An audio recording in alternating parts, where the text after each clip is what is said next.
In the mist-kissed hills of 1950s Japan, where tradition weighed heavier than stone, a young farmer named Kihachi Takishita fell in love. Not with a person at first, but with a laugh. A laugh that danced over rice paddies one autumn evening, carried by the wind from a neighbour's house. A laugh that belonged to Masako. Their hands met around the fruit. For a breath, time stilled. Masako's cheeks flushed deeper than the persimmon's skin.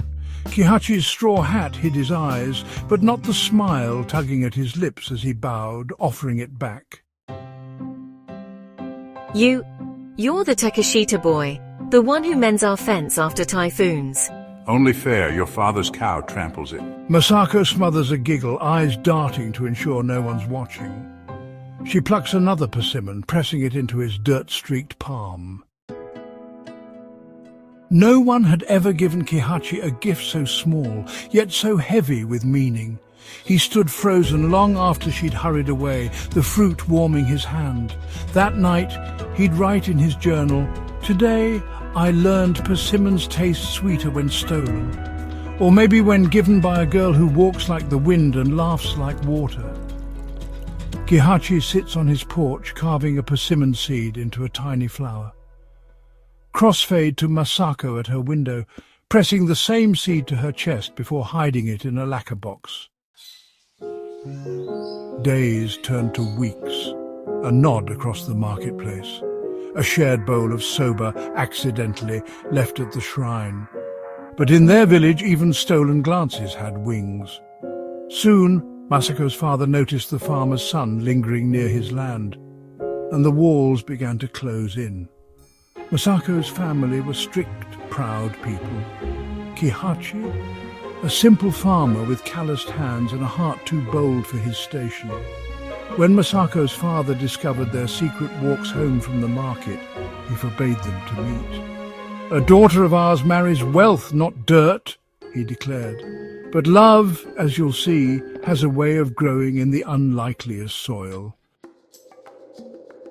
Winter came. The village buzzed with rumours. Masako was to marry the son of a wealthy merchant. Kihachi watched from his field as her home became a flurry of preparations. Silk kimonos, lacquered gifts, strangers arriving to negotiate her future. But late at night, a single candle flickered in Masako's window. A signal, a plea. One moonless night, Kihachi crept to her house.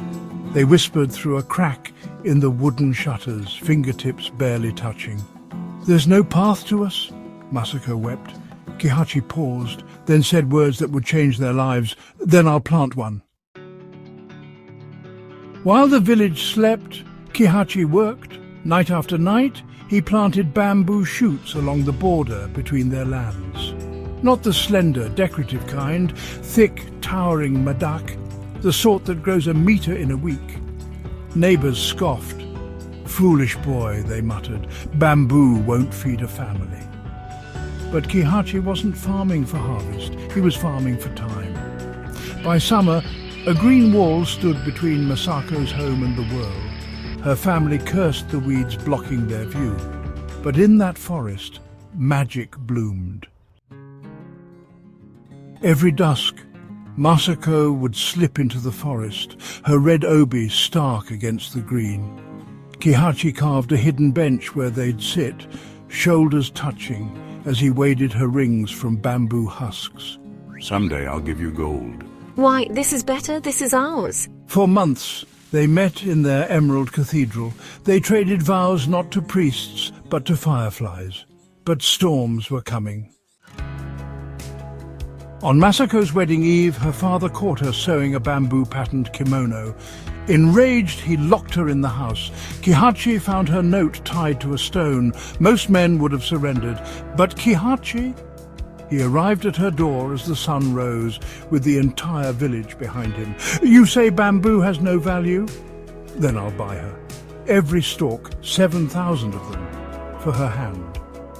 Bamboo was precious now, used for buildings, crafts, even medicine. Her father hesitated, but greed, as it often does, outshouted pride. The deal was struck. They married beneath the very stalks that hid their love. Over 60 years the forest thickened. Children played where they'd once whispered. Wars ended, empires fell, but Kihachi and Masako, they remained. When asked the secret to their marriage, Masako would smile and say, "We tended our love like bamboo, water it daily, protect it from frost, and never ever look back."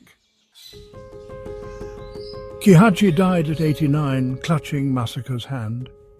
At his funeral, she placed a single bamboo shoot in his casket. "Grow us a new forest," she whispered. Masako joined him 2 years later. Their grandchildren say that on quiet nights you can still hear laughter in the bamboo and see two shadows dancing in the moonlit leaves. Love is the only seed that outlives time. If this story moved you, share it with someone who makes your heart grow wilder than a bamboo forest. Subscribe for more tales where love defies the impossible. Until next time, keep believing.